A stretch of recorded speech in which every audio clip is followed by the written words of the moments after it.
Hey, now say now, you're tuned into the Wake Up and Win podcast, and I am your host, DeVon Pouncey. I am here in the beautiful city of Portland, Oregon at the Living the Dream Studios, and today we have a very, very special guest. He is the newest head coach at yes, I said the Portland State University. Jase Coburn, appreciate you greatly, man, for joining me here on the show, and congratulations on the new gig. Thanks, man. Absolutely. I appreciate you having me on.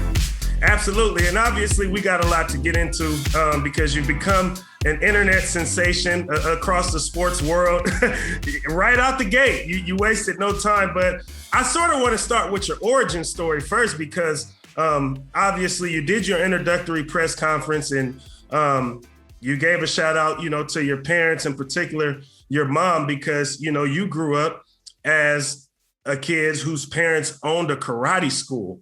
Mm-hmm. And it's really interesting because I'm somebody who advocates for like multi-sport athletes at the youth level. For me, it was baseball, football, basketball, and then we did it all over again. Ultimately, I ended up doing more in basketball, playing through the collegiate level in basketball, and still primarily covering basketball in sports here today. But I feel like baseball and football kind of molded me to become who I was within the sport of basketball, whether it be from physical toughness, with baseball, hand-eye coordination, just so many different things. And to hear about you and seeing the career that you've been able to make within the sport of basketball, but also knowing you essentially grew up in a dojo and you're a black belt. Tell me how those two correlate, because I can imagine that there's a correlation there because, like I said, I advocate for multi-sport athletes. But for you, how does it all correlate here? Yes. So I was essentially born in a dojo almost. My parents owned a karate school from the time that I was born, or before I was born. I was born right across the street from the dojo. Wow. I grew up in a dojo my whole entire life. Both my parents are the instructors there. So, and they both fought competitively.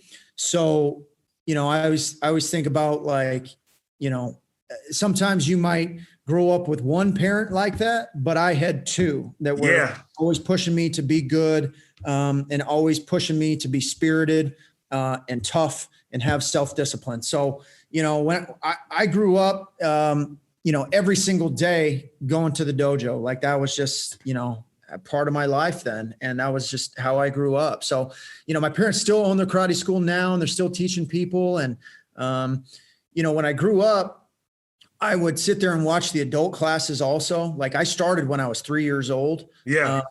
And I grew up watching all the adults and my dad lead people and teach people. My mom lead people and teach people. So I kind of, in a lot of ways, feel like, I was learning how to become a leader even at a young age, seeing my dad talk to people and instruct people that were older than him. And same thing with my mom, so like I got into coaching really young. And so the age difference thing was never really a thing for me, because I had watched my mom and dad do it my whole life.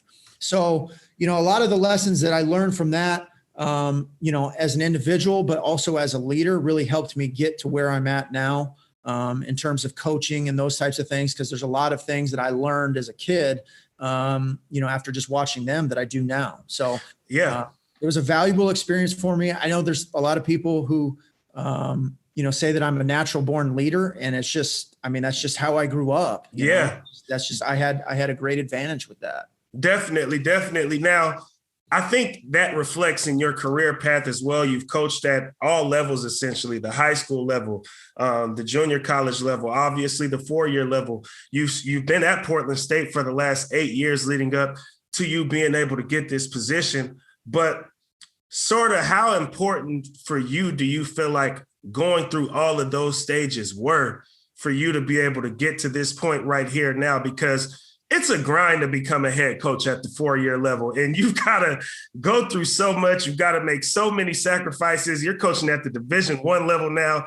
Just kind of speak to some of the things that you dealt with and went through leading up to this point that some folks may not know, but has been significant in your grind to get here. Yeah, absolutely. So I started coaching when I was really young. I was 18 years old, and I had an opportunity to coach our JV basketball team during the summer because the JV head coach had left for the summer, and that's kind of really where it started. And then I developed my own AAU basketball team at 19. And I was playing college basketball at the time at a junior college in California, Miracosta. And I was coming back and forth on the weekend so I could get back to coach my AAU team in Phoenix. So I made my schedule Monday through Thursday. So as soon as workouts were over on Thursday, I'd drive back to Phoenix, coach my team I was like 19 or 20. And then some weekends I'd drive to Phoenix, load the guys up in a van. We'd hop in the van, drive to back to Southern California where I just was, or drive to Vegas. And we went out to Houston once, and and just all over the place. And so that was a really valuable experience for me because I was an AAU coach. I coached at the high school level where you kind of have to do everything. There's not like a full staff. Of course you have a JV coach, a freshman coach, and things like that, but like resources are limited. Yeah. You don't have like a full-time staff that, so it's a little different in that way. And then obviously being in junior college where it's a grind, like, I lived in the dorms with the players, and I know there's a lot of junior college guys going through that right now that are living in dorms, and just being around the players the whole time, and being here Division I as an assistant is awesome. So I think that for me, like, I can connect with a lot of people because no matter what level somebody's at, like, I've been at that level. So, I understand what people are going through and their goals and their dreams and things like that. And it's been, my lights just turned off. You good? I got these motion lights. Wave. There we go. I gotta get this figured out. It's part of the job, Coach. It's just been real busy. I haven't had any time to get the light situation figured out. And to be honest, this is really like one of the first times I've even noticed, because I've been like up moving around in this first week, and I haven't seen the same spot for more than 2 minutes, it feels like. But yeah, I'm glad we can help you relax here, man. Yeah. So, definitely. But I want to now ask you a little bit more about the process of Coach Barrett Peary leaving and sort of your relationship with Coach Peary. And he's been real supportive of you, obviously, in his transition out, your transition as becoming an interim head coach, and then obviously being able to land the position as head coach. Just speak about the dynamic between you and head coach Barrett Peary in the way that sort of he gracefully went out and supported you to be promoted from within during this entire process. Right. So for me, like I was talking about earlier, when I was an AAU coach, I was like 19 or 20, and Coach Peary was one of the first coaches that I had ever met. So I have known him since I started, since I was, 19, 20 years old with those kids back then. So I knew him for a really long time, and we have a really strong mutual friend that I actually worked for that's now the head coach at Texas Tech. Right. So and Coach Peary and Coach Adams are really good friends, and I worked for Coach Adams right before I came up here. We're all like a family, and his support on the way out was unbelievable. I appreciate everything that he's done for me, not only with this, but just throughout the years. He's somebody that I've always looked up to. And so it means the world to me that he gave me the support and thought that much of me as a coach and as a person to provide that support on his way to Texas Tech. Absolutely. Outside of that support, though, during the process of ultimately being announced as the head coach of Portland State, was there ever any doubt, any nerves as you sort of went through and attacked that process of becoming a Division I head coach? You know what? One thing that was really important to me, like I talked about family, one thing that was really important to me was that I looked at it like I needed to go win the job, as opposed to just thinking I was going to get it, or thinking because I was here for so long. I didn't have that mindset at all. I talked to some of the former players that were here, and I told them that, like, one of the main things I want to do is I want to win the job, so you guys have a place to come back to, so you guys can always come back and know the coach, and that coach is going to realize and know what you have done for this program over that course of time. Absolutely. So that part was really huge to me. And that was my mindset going into this whole thing, was that I wanted to win the job. I didn't want to be given the job, and I didn't want to, anything like that. So we went through the whole entire process, and I won, and that's just how I feel, Absolutely. I'm a competitor, and that was just my mindset to the whole entire process. I like it. I like the fire there. Speaking of mindset, though, you have a mentality that has really circulated across the airwaves, across the internet. You made it to Sports Center with Scott Van Pelt. You've been on Sports Illustrated. I mean, I've seen you all over the place, Coach, because in your introductory press conference, you talked about your mentality and how there's a lot of hunger that comes with your mentality, figuratively and literally. You don't eat breakfast because you still want to be hungry when lunch comes around, was essentially what you said. Scott Van Pelt gave you a hard time about it. The internet has loved you for it, and you made an instant impact with just the introductory press conference. Kind of speak more to how that's been, man, just circulating in that way, and that being sort of the first thing that happened to you as you become a head coach here at Portland State. Going into the press conference, and going past the press conference, it's really important to me that people know that I'm real and authentic. I'm not going to be somebody who people, would imagine me to be. Like, I need to be myself. And that's, to me, the most important thing that I want to do through this whole entire journey. And it started when I was 18 years old, and the guys who played for me, 20 years, I guess it's been almost 20 years ago. Know that I'm still the same real and authentic guy I was then, and absolutely.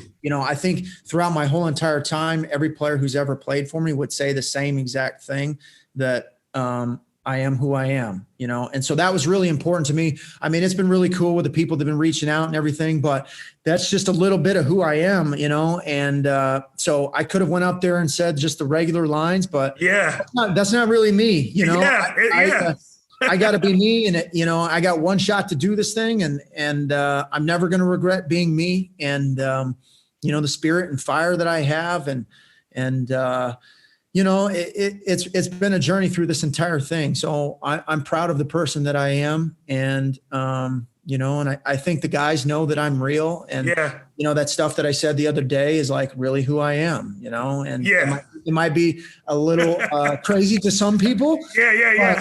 But man, you know what? Like, it is what it is. It is what it is, I'm gonna, and the main thing is I'm gonna have fun doing it too. Absolutely. Absolutely. I want the players to have fun, the fans to have fun. I want you to have fun. Like, I want to have fun. Like, I want it to be a fun environment. And that's a really big, important thing to me. Because if everybody's trying to reach your goals, it's a lot easier to reach your goals when you're having fun. Absolutely. Absolutely. And that was one of the things that I tweeted out when I saw this post circulating, the clip of you on Sports Center with Scott Van Pelt, and he gave you a hard time about it.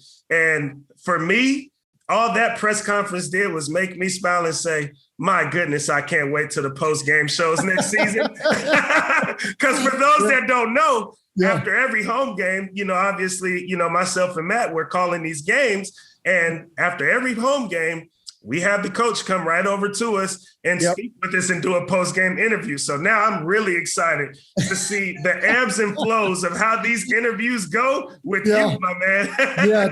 It'll be fun, man. I'm always going to keep it real, And, like I said, the whole no breakfast thing. Like, I come to work hungry, man. Like, I want to provide energy for people in the building, and that's just my thing.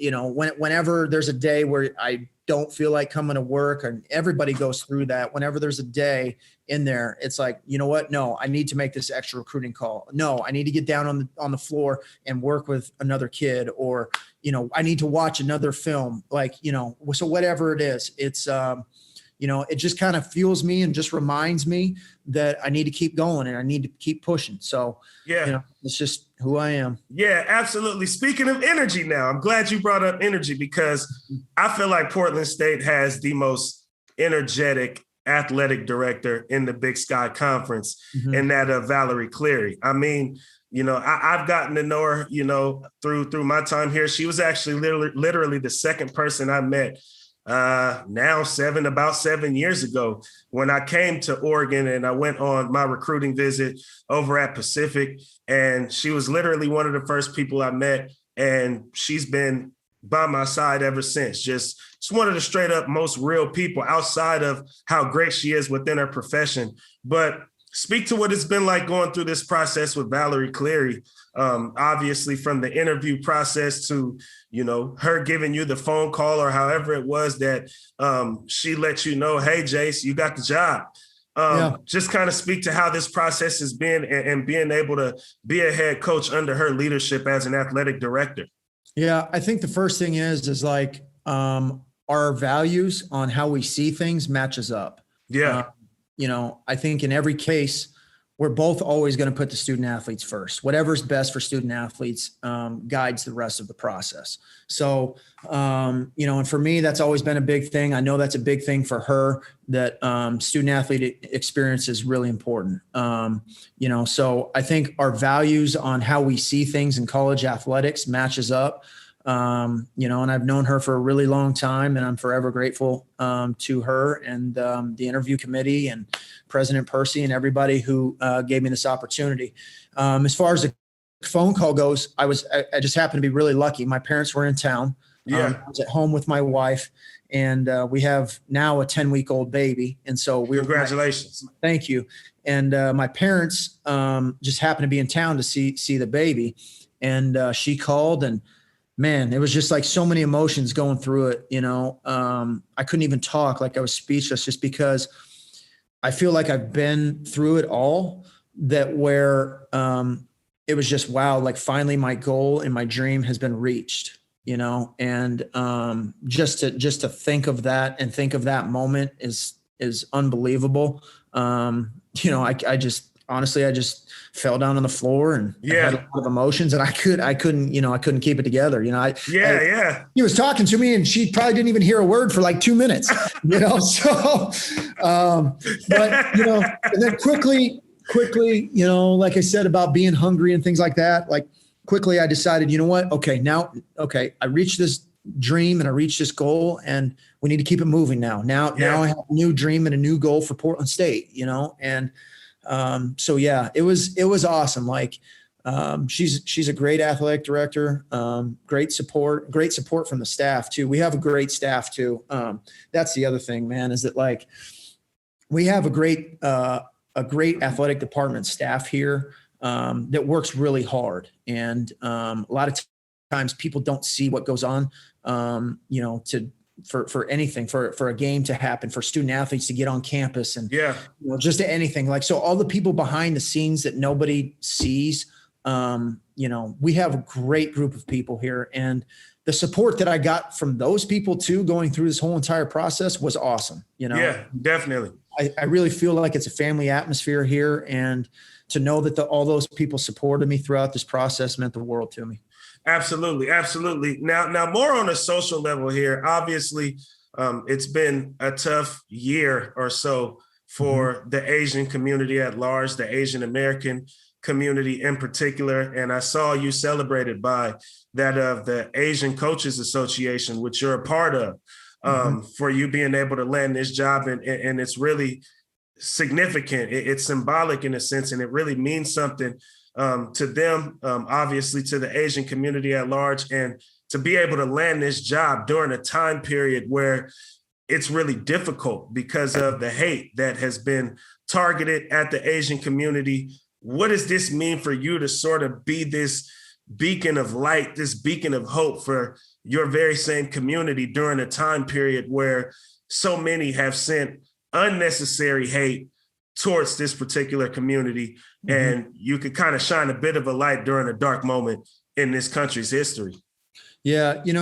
I'm the type of person who always believes in positivity. And so for me to be able to do this and provide people with hope, and just something positive about the Asian community, because to me, it's never appropriate to hate, no matter which direction it's in. So, I mean, just being able to step forward and, quote unquote, a leader, during this time. I mean, if there's anything I can do, I definitely, my grandparents were put in an internment camp. Yeah. A long time ago. And so, my family's been through quite a bit, over the course of time. And, so it's really important. Oh, geez. There's the light again. And we're back. But it's really important to me, to step up and be a leader during this time, and provide people a positive outlook on the Asian community, and for the Asian community too, because what's happening right now is not okay, and hopefully we can all come together and move in one positive direction. Absolutely. Absolutely. Just talk more about what your plans and goals are being the head coach now at Portland State, because under new leadership, there's a foundation there, obviously, for you to build upon, especially being that you've already been a part of the program for 8 years. But now it's time for you to put your twist on things and grow this thing to a level that the program hasn't seen yet. Right. Just speak to kind of what some of your goals are with the program and how you imagine getting there. Obviously, as a coach, by way of your staff, what you expect from your players, and even the community at large. Yeah, I want this to be a community feel like the city of Portland. I know this about the city of Portland. I've obviously lived here 8 years, and there's a lot of pride in the city of Portland. Yes. People have a tremendous amount of pride for their city, and I want Portland State and the city of Portland to be connected with that. If you look at Portland State, there's some sort of connection that's been made in everybody's life who lives in Portland to Portland State, whether that's you went to school here, whether, you had a family member who worked here, whether you had a friend who went to Portland State, or, whatever. It's a really big school, and there's a lot of connection to, Portland State and the city of Portland. So my goal is to, as we move forward, is to do this all together. I don't want it to be, just about Portland State men's basketball. I want it to be the whole entire city of Portland coming together as one and making it to the NCAA tournament, making sure that our student athletes graduate and get their degrees. Those are all really important things. And then, outside of that is that to help our student athletes have connections for life after basketball. That's another really big thing that I want to be able to do. And that comes from the city. It comes from Portland State men's basketball, the department, the university. I want it to all feel as one, and then I think if we can all move in that one direction, then we'll have team success. Team success will come along with that. I want people to be emotionally invested in our basketball program, in our athletic department and school. So I know that the pride is there. I know that the pride, people are tough in Portland, and that's one thing, that I want to preach to our team, is that we're going to be Portland's team. We're going to be tough. We're going to be disciplined. We're going to be competitive. We're going to be spirited. We're going to be something that people can feel an emotional connection to. So I want that emotional connection for the city of Portland. I want it for our team. So whenever we're allowed to have fans back in the arena, it'd be awesome to see the support, and the connection between our team and the whole entire city.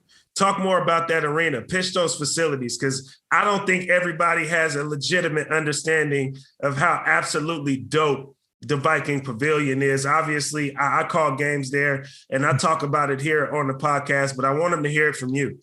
Yeah, the pavilion is awesome. I've been here when we were playing in the little gym upstairs, and the pavilion has completely changed everything. They keep it up really well. I think we just finished our third season in it. And it's a great place to watch a game. There's not a bad seat in the place, and it gets really loud. It's a fun, exciting way. And this is the other thing I'll say is that I started loving basketball when my parents took me to a Phoenix Suns game. Yeah. And here I am 30 something years later as a Division I head basketball coach. So I'd encourage people to bring their kids out to games because you never know what one moment can impact somebody's life when they're young. And I'll never forget the first Suns game that I went to, and it changed my entire life. That's where I started loving basketball. So if somebody can come to Portland State in the Viking Pavilion and have that positive experience, it could change that person's life forever. Like, you don't know what experience will change your son or daughter's life forever. And, if that means you coming down here one night to check out the pavilion, check out the team, who knows? Maybe your young person will end up, loving basketball. Yeah, for sure. And that's how it happened for me. I think that's a dope way to put it. Yeah. That's exactly how it happened for me. So, and we have a lot of fun in here too. Like, going back to it, like, our department does a really good job of putting a game on, so it's a lot of fun. It gets really loud. It gets really exciting. We're going to play an exciting brand of basketball, something that people, like I said earlier, can feel emotionally attached to, and we'll get it going. Absolutely. Now, Coach, I'm one who also believes in cultural karma, and outside of just what you've done on the court and showing your commitment to Portland State University from all the hours you've put in as a coach over the last 8 years, and even beyond that, that led you to get to Portland State.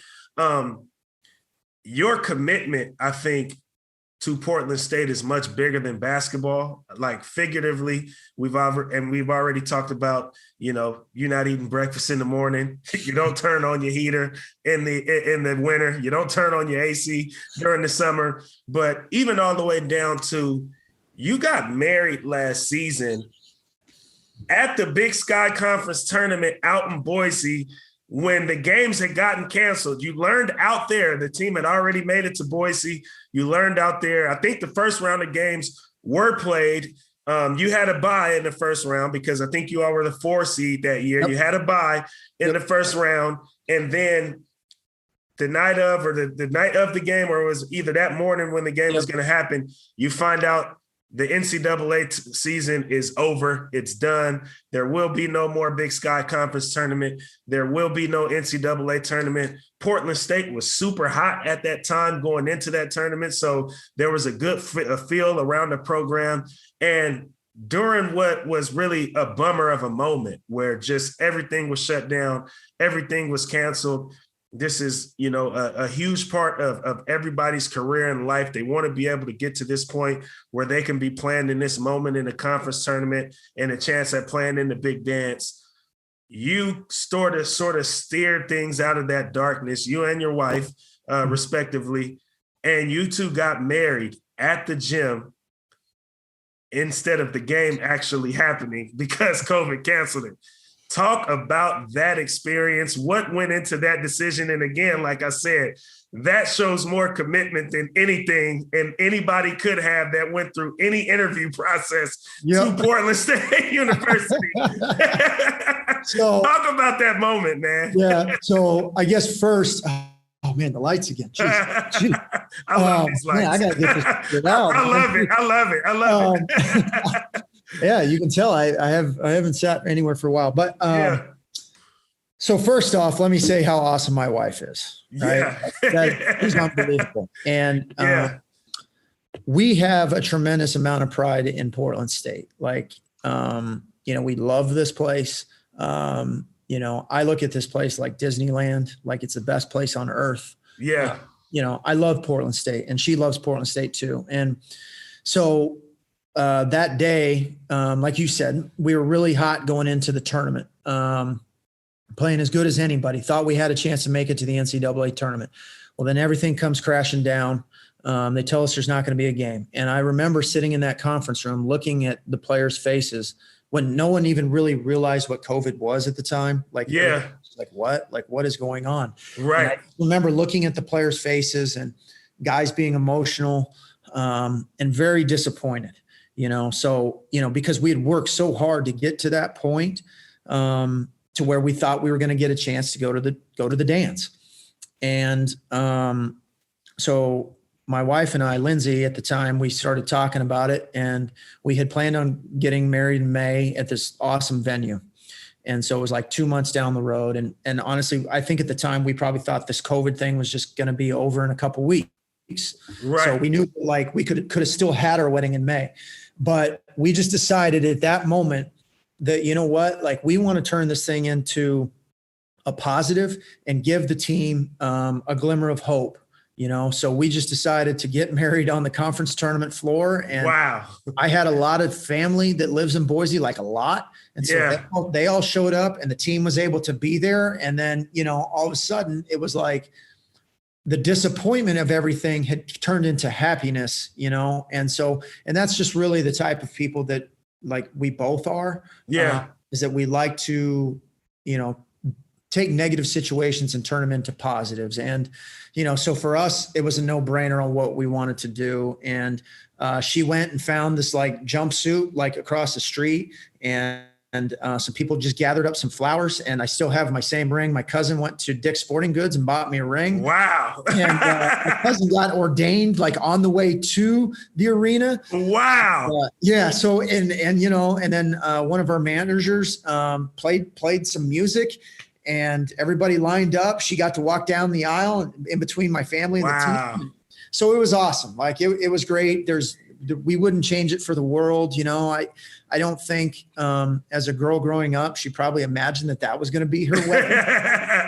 But I know that neither. Welcome to the world of Jase Coburn, huh? Right? Yeah, definitely. And I don't think the next morning we ate breakfast either. I don't know, but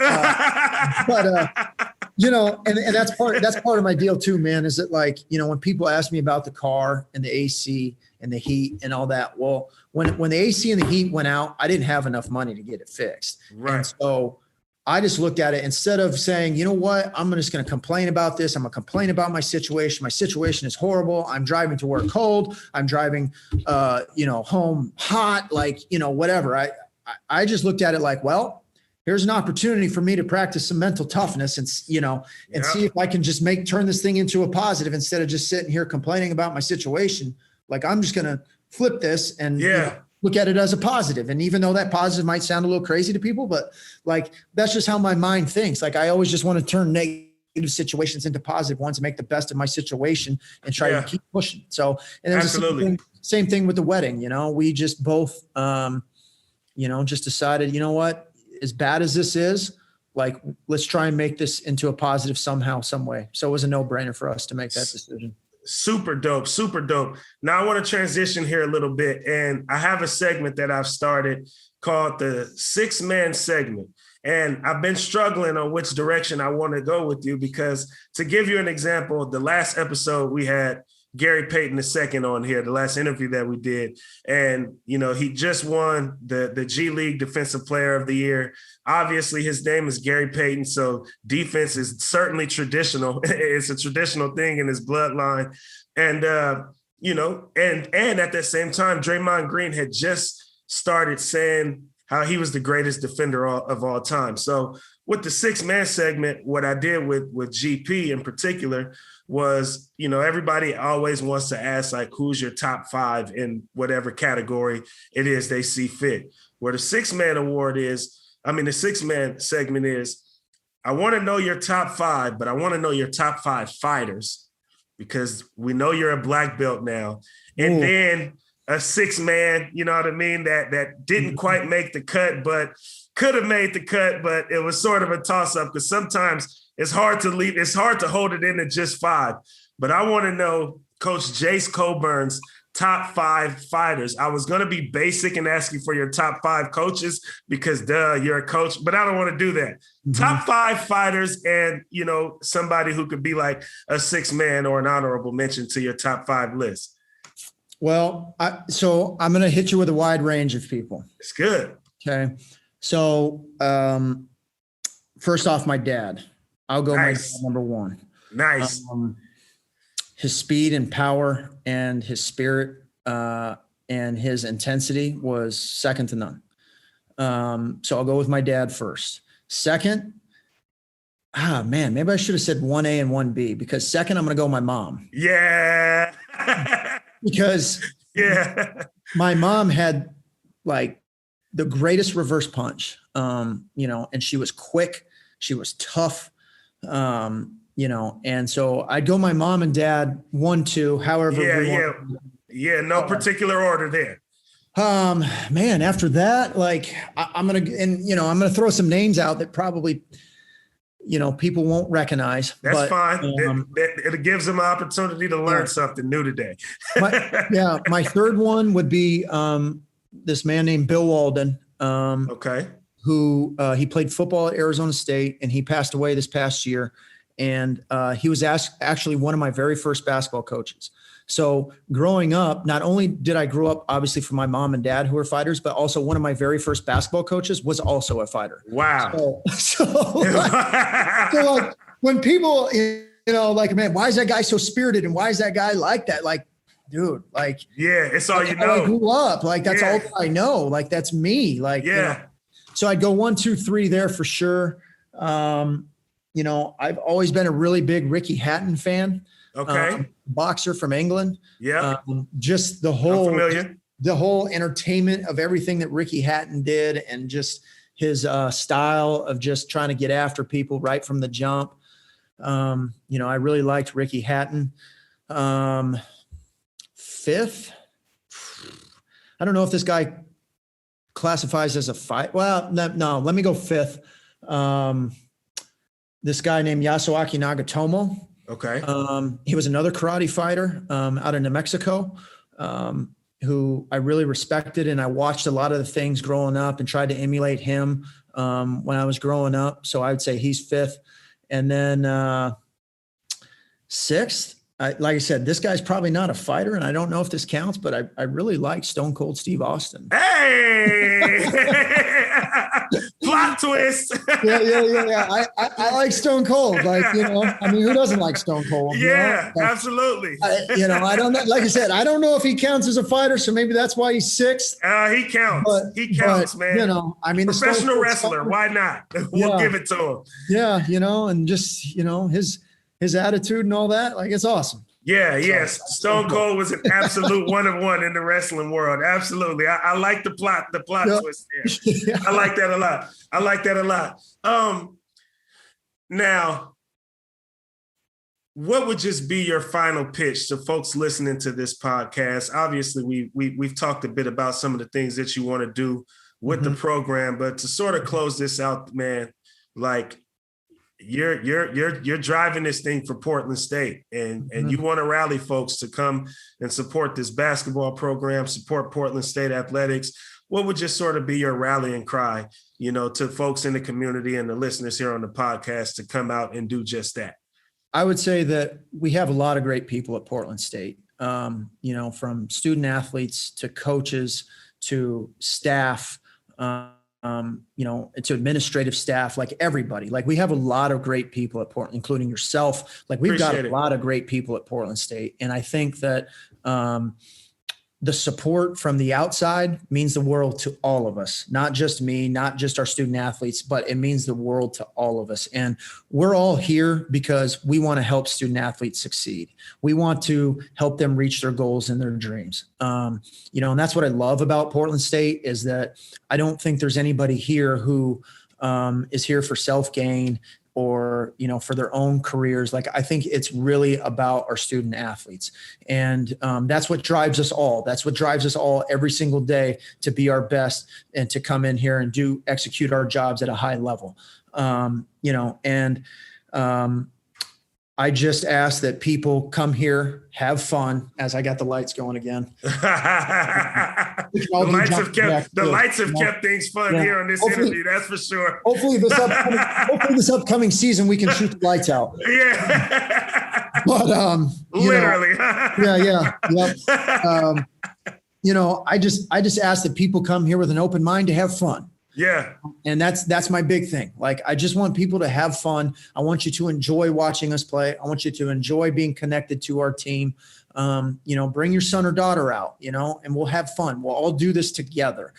And like I said in the press conference, it's not about me. It's not about one individual player or one staff person. We want this to be a collective whole and move all in the same direction and have fun while we're doing it, and believe in our team. Our team works hard. They show up every single day and work hard. And I believe in them.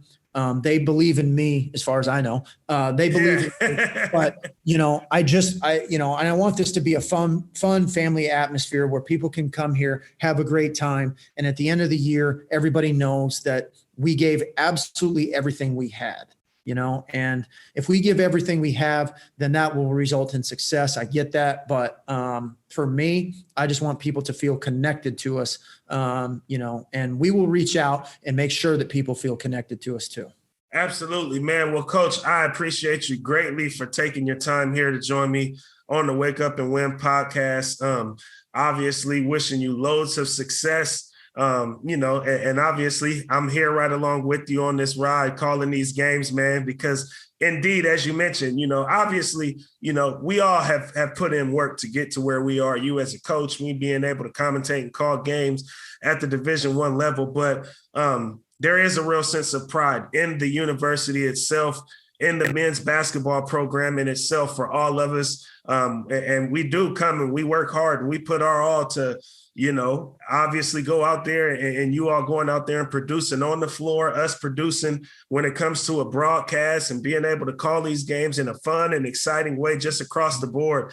I can second everything you said in regards to everybody truly and genuinely caring about the atmosphere and then allowing whatever success that comes along with that to just kind of boost what the atmosphere already is at Portland State University, man. So, and then again, hey, I only do as well as you guys do, man. It's interesting. Last week I was listening to Chris Haynes. He came out and he was on, I think he was on Skip and Shannon's show.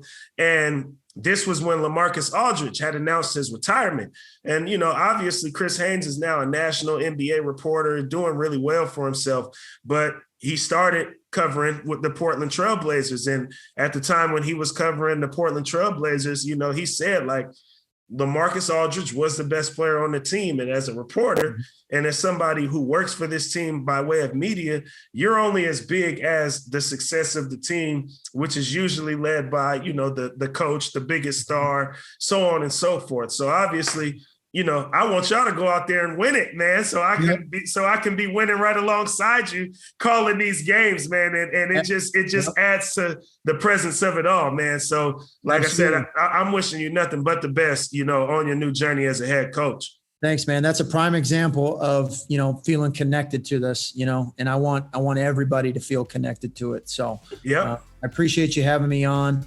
And we'll get this thing going. And the last thing is, all I got to say is Strict City forever, baby. Strict City forever, baby. How about it? On that note, we are going to leave you all the only way that we know how, and that is to stay woke and go win.